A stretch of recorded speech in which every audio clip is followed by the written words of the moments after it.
નમસ્કાર વિદ્યાર્થી મિત્રો, આપણે અગાઉ ચેપ્ટર નંબર 1 ની અંદર બેઝિક સંખ્યાઓ કે જે વાસ્તવિક સંખ્યાઓ છે, જેની અંદર પ્રાકૃતિક સંખ્યાઓ, પૂર્ણ સંખ્યાઓ, સમય સંખ્યાઓ, પૂર્ણાંક સંખ્યાઓ, અસમય સંખ્યાઓ, આ બધા વિશે આપણે ચર્ચા કરી ગયા અને તેને રિલેટેડ કેટલાક પ્રશ્નો પણ આપણે જોઈ ગયા કે એના પછી નેક્સ્ટ હવે આપણે જોઈશું આજે કે એક્ઝામ્પલ નંબર 2 એની અંદર આપણને આપ્યું છે 1 અને 2 વચ્ચેની 5 સમય સંખ્યા લખો. બરાબર છે વિદ્યાર્થી મિત્રો? ચલો સમય સંખ્યા કેવી રીતે લખવી? કોઈ પણ બે સંખ્યા આપી છે, પૂર્ણાંકો અથવા સમય પણ આપી હશે, તો આ બંને વચ્ચેની 5 સમય સંખ્યા લખવાની છે. તો સમય સંખ્યા એ આપણે શીખી ગયા. સમય સંખ્યા આપણે કોને કહેતા હતા? જેને p ભાગ્યા q સ્વરૂપમાં લખી શકાય, અથવા જેનું દશાંશ સ્વરૂપ શાંત હોય અથવા અનંત આવૃત હોય, તો આવી જે સંખ્યાઓ હતી એને આપણે સમય સંખ્યાઓ તરીકે શીખી ગયા વિદ્યાર્થી મિત્રો. તો હવે આપણે 1 અને 2 વચ્ચેની 5 સમય સંખ્યા લખવી છે. તો વિદ્યાર્થી મિત્રો, તમે સંખ્યા રેખા પર આ રીતે સંખ્યાઓ દર્શાવતા શીખેલા છો કે 0 છે, 1 છે અને 2 છે. બરાબર છે વિદ્યાર્થી મિત્રો? પરંતુ આની વચ્ચે પણ કેટલીક સંખ્યાઓ રહેલી છે, જેવી કે 1 પછી આપણે જોઈએ તો 1.1 આવી શકે, 1.2 આવી શકે, 1.3 આવી શકે, 1.4 આવી શકે, 1.5 આવી શકે, 1.6 આવી શકે. તો વિદ્યાર્થી મિત્રો, આ કોઈ પણ બે સંખ્યાઓ છે, અસંખ્ય સમય સંખ્યાઓ રહેલી છે. બરાબર છે? શું વિદ્યાર્થી મિત્રો? કોઈ પણ બે સંખ્યા વચ્ચે અસંખ્ય સમય સંખ્યાઓ રહેલી છે. ચલો આવી રીતે પણ લખી શકે. કોઈ વિદ્યાર્થી કે 1.10 લખ્યું છે સાઈડમાં, કોઈ કે 1.20 લખ્યું છે. બરાબર છે? તો આ રીતે પણ લખી શકીએ છીએ. તો આ રીતે કોઈ પણ બે સંખ્યા વચ્ચે અસંખ્ય સમય સંખ્યાઓ રહેલી છે. તો લખીશું આપણે. સૌપ્રથમ તો આ રીતે લખી શકીએ કે આ બંને વચ્ચેની આપણે સમય સંખ્યા લખવી છે. તો કઈ કઈ લખી શકીએ? તો 1 અને 2 ની વચ્ચે લખવી હોય તો 1.1, 1.2, 1.3, 1.4, 1.5. બરાબર છે? તો અહીંયા આપણે સમય સંખ્યાઓ 5 લખી દીધી. 1, 2, 3, 4 અને 5. આ રીતે લખી શકીએ છીએ. વિદ્યાર્થી મિત્રો, આનો જવાબ દરેકને જુદો જુદો હોઈ શકે છે, કારણ કે આ બંને વચ્ચેની સમય સંખ્યાઓ અસંખ્ય છે. તે પૈકીની જે વિદ્યાર્થીએ કઈ લખી છે એ મુજબ એનો આધાર રાખે છે. આપણે ખાલી ધ્યાન રાખવાનું છે કે આપેલી બંને સમય સંખ્યાઓ આપણને જે બે સંખ્યા વચ્ચે માંગી છે બસ એની વચ્ચે રહેલી છે. આ રીતે આપણે લખી શકીએ છીએ. બીજી રીતે લખવું હોય તો કઈ રીતે લખી શકીએ વિદ્યાર્થી મિત્રો? તો જોઈ શકીએ છીએ કે આપણે અહીંયા માની કેટલી છે? 5 સમય સંખ્યાઓ. તો આપેલી સંખ્યાઓના બંનેનો છેદ લખી દઈએ. ચલો કેવી રીતે લખી શકાય? 1 છે, બરાબર છે? એને હું 1 વડે ભાગી શકું છું. કેટલા વડે ભાગી શકું છું? 1 વડે ભાગી શકું છું. બરાબર છે? અને એવી રીતે 2 ને પણ હું 1 વડે ભાગી શકું છું. 2 ને પણ હું 1 વડે ભાગી શકું છું. મેં કેમ 1 વડે? તો દરેકનો જે છેદ છે એ સમાન રહેવો જોઈએ. ખાસ વિદ્યાર્થી મિત્રો યાદ રાખજો કે જ્યારે કોઈ પણ બે સંખ્યાની સમય સંખ્યા શોધતા હોય એનો છેદ સરખો હોવો જોઈએ. જો આપણને છેદ જુદો જુદો આપ્યો હોય તો પહેલા એનું સૌપ્રથમ કામ આપણે છેદ સરખો કરવાનો કરીશું. ચલો હવે આપણે એની વચ્ચે 5 સમય સંખ્યાઓ શોધવી છે. કેટલી સમય સંખ્યાઓ શોધવી છે વિદ્યાર્થી મિત્રો? 5 સમય સંખ્યા શોધવી છે. તો અહીંયા તમે જુઓ છો આપેલી બંને સંખ્યાનો તફાવત એટલે કે બાદબાકી કરીએ તો 2 માંથી 1 જાય, 2 માંથી 1 જાય તો 1. તો વિદ્યાર્થી મિત્રો અહીંયા તો 1 જ મળે છે. તો આપણે સમય સંખ્યાઓ તો 5 શોધવી છે. તો શું કરી શકીએ? તો વિદ્યાર્થી મિત્રો, આપણને જેટલી સમય સંખ્યા માંગી છે એના કરતા 1 વધારે. આપણને કેટલી માંગી છે? 5. 5 કરતા 1 વધારે એટલે કેટલા થશે? 6. અથવા તો ગમે તેટલી વધારે, 5 પછી 6 અથવા 7, 8, 9, 10, 11 એ તમારી મરજી મુજબ તમે ગમે એટલી લઈ શકો છો. પરંતુ તમે ગણતરી કરી શકો એ મુજબ એની સંખ્યા લેશો, પરંતુ ધ્યાન શું રાખશો કે આપેલી સંખ્યા કરતા એક વધારે અથવા એનાથી ગમે તેટલી વધારે, બરાબર છે, એટલા વડે આપેલી સંખ્યા જે અહીંયા આપણે લખી છે એને ગુણી નાખીશું. તો ચાલો કેવી રીતે કરીશું? તો અહીંયા લખ્યું છે 1/1 ગુણ્યા આપણે લખીશું 6, નીચે લખીશું ભાગ્યા 6, બરાબર. તો 6 એકા 6 ભાગ્યા 6, બરાબર. ચલ નેક્સ્ટ અહીંયા લખીએ અને 2/1 ગુણ્યા 6 ભાગ્યા 6 ગુણશું એટલા જ વડે એને ભાગીશું, બરાબર છે. તો 12/6. તો અહીંયા વિદ્યાર્થી મિત્રો તમે જોઈ શકો છો 12 ભાગ્યા કેટલા મળે આપણને? 6. વચ્ચેની 5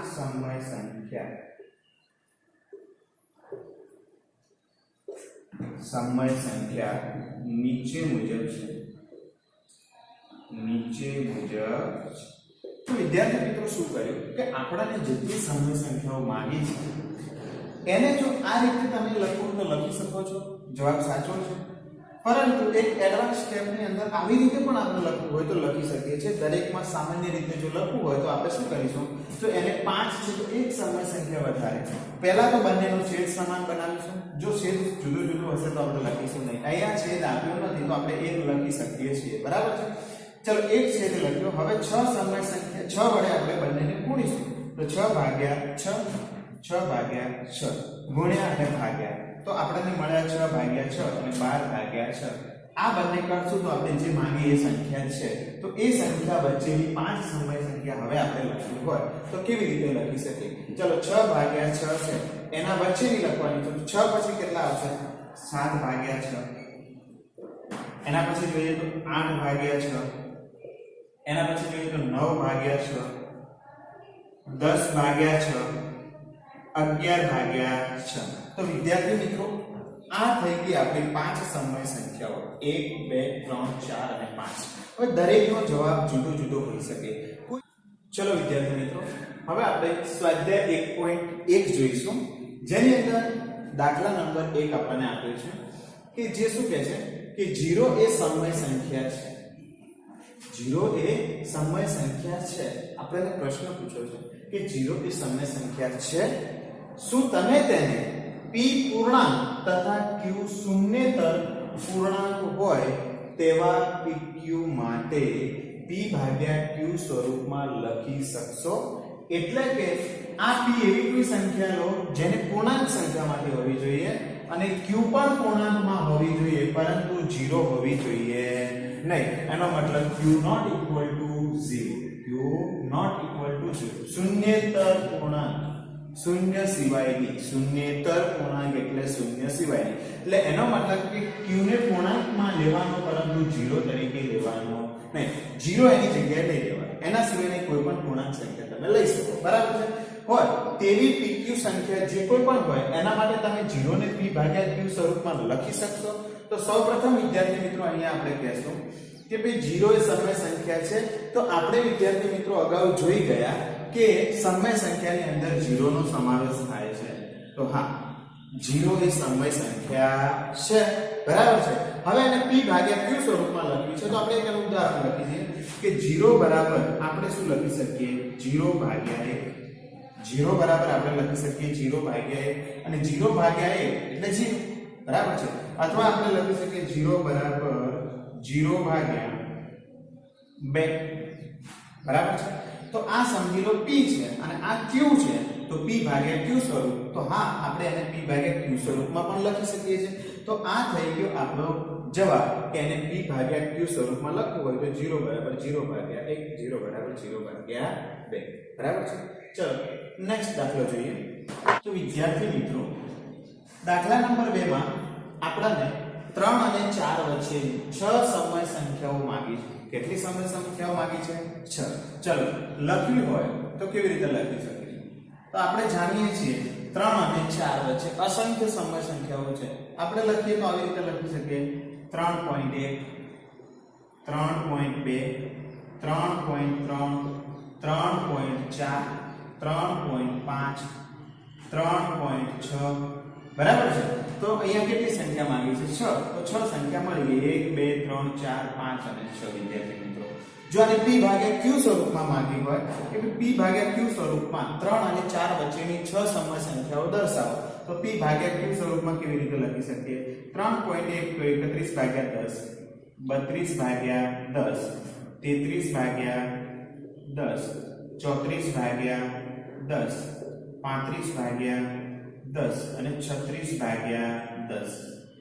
આ થઈ ગઈ વિદ્યાર્થી મિત્રો 3 અને 4 વચ્ચેની 6 સમય સંખ્યાઓ. તો આવી રીતે આપણે કોઈ પણ સમય સંખ્યા, હવે આમાં દરેકનો જવાબ જુદો જુદો હોઈ શકે છે. કેમ? તો 3 અને 4 વચ્ચેની અસંખ્ય સમય સંખ્યાઓ છે, જે પૈકીની તમે જે પણ સંખ્યાઓ બે વચ્ચેની લખી છે એ બરાબર છે, ઓકે છે, તો એ રીતે તમે લખી શકો છો.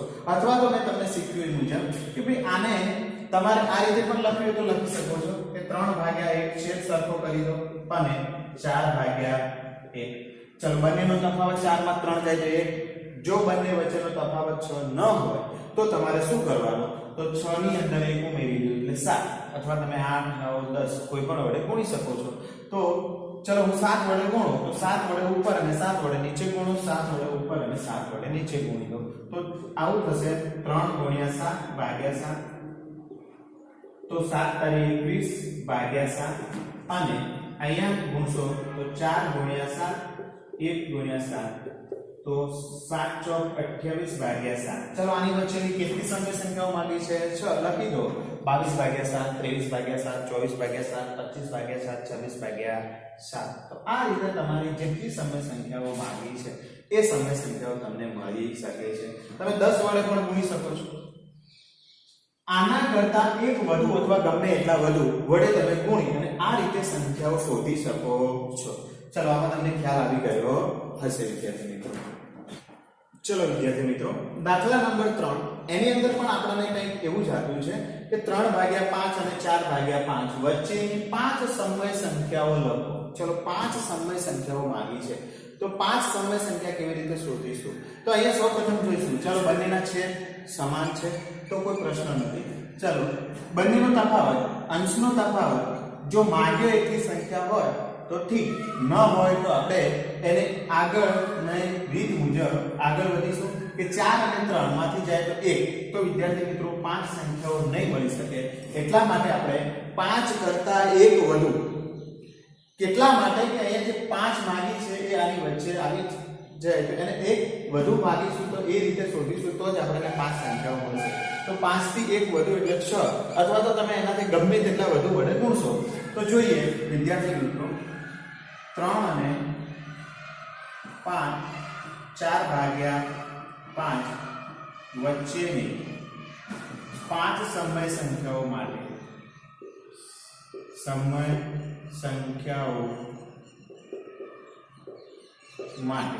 ચલ શું કરશું? સૌપ્રથમ 3 ભાગ્યા 5 હું 5 થી વધુ 6 વડે ગુણી શકું છું, બરાબર છે, પણ અહીંયા હું 10 વડે ગુણું છું. તો 10 ભાગ્યા 10 વડે ગુણ્યા અને 10 વડે ભાગ્યા તો મને મળશે 10 તરી 30 અને અહીંયા મળશે 50, બરાબર છે. અને એવી જ રીતે આને પણ એટલા જ વડે ગુણવાના. 4 ભાગ્યા 5 તો ગુણ્યા 10 ભાગ્યા 10 તો અહીંયા 40 ભાગ્યા ને 50. તો આ બંને વચ્ચેની હવે આપણે સમય સંખ્યાઓ લખી નાખીશું. કેની બની? 30 ભાગ્યા 50 અને 40 ભાગ્યા 50 વચ્ચે લખી દઈએ. તો માટે આપણને કઈ મળશે? 31 ભાગ્યા 50, 32 ભાગ્યા 50, 33 ભાગ્યા 50, 34 ભાગ્યા 50, 35 ભાગ્યા 50. કેટલી માંગી છે વિદ્યાર્થી મિત્રો? 5. તો આ થઈ ગઈ 5 સમય સંખ્યાઓ. કોની કોની વચ્ચેની? 3 ભાગ્યા 5 અને 4 ભાગ્યા 5 વચ્ચેની 5 સમય સંખ્યાઓ લખવાની કે તો 31 ભાગ્યા 50, 32 ભાગ્યા 50, 33 ભાગ્યા 50, 34 ભાગ્યા 50 અને 35 ભાગ્યા 50. આ રીત મુજબ શોધી શકો છો, બરાબર છે વિદ્યાર્થી મિત્રો. ચલો નેક્સ્ટ. ચલો વિદ્યાર્થી મિત્રો, આપણે જોઈશું દાખલા નંબર 4. દાખલા નંબર 4 માં આપણને શું આપ્યું છે કે નીચેના વિધાનો સત્ય છે કે અસત્ય, એટલે કે સાચા છે કે ખોટા છે, બરાબર છે. તમને પરીક્ષામાં પૂછાઈ શકે નીચેના પૈકી ખરા ખોટા જણાવો, બરાબર? જેની અંદર બોક્સમાં તમારે જો સાચું વિધાન હોય તો રાઈટ કરવાનું છે અને ખોટું વિધાન હોય તો ચોકડીનું નિશાન કરવાનું છે. તો અહીંયા એવી રીતે પણ પૂછી શકે છે, અથવા સત્ય છે કે અસત્ય જણાવો. સત્ય હોય તો બાજુમાં સત્ય લખશો, અસત્ય હોય તો અસત્ય લખવાનું થશે.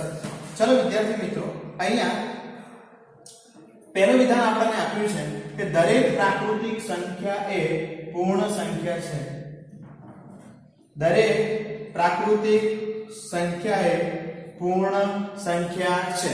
તો અહીંયા વિદ્યાર્થી મિત્રો દરેક પ્રાકૃતિક સંખ્યા એ પૂર્ણ સંખ્યા છે. તો હા, સત્ય વિધાન છે. કેવું વિધાન છે? સત્ય વિધાન છે. કારણ કે આપણે કારણ આપવું હોય તો કારણ આપીશું કે દરેકે દરેક પ્રાકૃતિક સંખ્યાનો સમાવેશ આપણે જોઈ ગયા. કઈ સંખ્યામાં થાય છે? પૂર્ણ સંખ્યામાં થાય છે. બીજું વિધાન આપણને વિદ્યાર્થી મિત્રો આપ્યું છે કે દરેક પૂર્ણાંક એ પૂર્ણ સંખ્યા છે. તો વિદ્યાર્થી મિત્રો આપણે જોઈ ગયા કે પૂર્ણાંક એ પૂર્ણ સંખ્યા બની શકે નહીં. કેમ? તો પૂર્ણાંક સંખ્યાઓની અંદર આપણે જોઈ ગયા ઋણ સંખ્યાઓનો સમાવેશ થાય છે. કઈ સંખ્યાઓનો સમાવેશ થાય છે? ઋણ પૂર્ણાંકોનો સમાવેશ થાય છે. પરંતુ જ્યારે પૂર્ણ સંખ્યામાં ઋણ પૂર્ણાંકોનો સમાવેશ થતો નથી, જેમાં 0 અને બધી ધન પૂર્ણાંક સંખ્યાઓનો જ સમાવેશ થાય છે. એટલા માટે વિદ્યાર્થી મિત્રો દરેક પૂર્ણાંક એ પૂર્ણ સંખ્યા નથી. તો આ વિધાન કેવું છે? અસત્ય છે. કારણ કે દરેક ઋણ પૂર્ણાંક એ પૂર્ણ સંખ્યા નથી. બરાબર છે. ત્રીજું વિધાન વિદ્યાર્થી મિત્રો આપ્યું છે કે દરેક સમય સંખ્યા એ પૂર્ણ સંખ્યા છે. દરેક સમય સંખ્યા એ પૂર્ણ સંખ્યા છે. તો વિદ્યાર્થી મિત્રો આ પણ એક અસત્ય વિધાન છે. કારણ કે પૂર્ણ સંખ્યાની અંદર 0 અને ધન પૂર્ણાંક સંખ્યાઓ જ આવે છે, જ્યારે ઋણ પૂર્ણાંક સંખ્યાઓ આવતી નથી, અથવા એની અંદર જે p ભાગ્યા q સ્વરૂપની સંખ્યાઓ આવતી નથી. તો આ એક અસત્ય વિધાન છે. અસત્ય છે. કારણ કે -2 એ સમય સંખ્યા છે, પરંતુ પૂર્ણ નથી. તો વિદ્યાર્થી મિત્રો અહીંયા કહી શકીએ કે આ વિધાન અસત્ય છે. કારણ કે -2 સમય છે પરંતુ પૂર્ણ સંખ્યા નથી. તો વિદ્યાર્થી મિત્રો આજનો ટોપિક આપણે અહીંયા રાખીશું કે જેની અંદર આપણે સ્વાધ્યાય 1.1 સુધી જોયું. તો વિદ્યાર્થી મિત્રો તમે એકલો વિડિયો લેક્ચર જોશો તો આવડશે નહીં. સાથે સાથે આની સાથે તમારે નોટબુકમાં એને નોંધવાનું રહેશે અને દરેકે દરેકનું પુનરાવર્તન કરવાનું રહેશે. તો જ વિદ્યાર્થી મિત્રો આવડશે. જો તમને કોઈ જગ્યાએ તકલીફ લાગે તો તમે કોમેન્ટ બોક્સમાં નીચે કોમેન્ટ કરી શકો છો તમારા મોબાઈલ નંબર સાથે. તો હું તેનો જવાબ આપવાનો પ્રયત્ન કરીશ.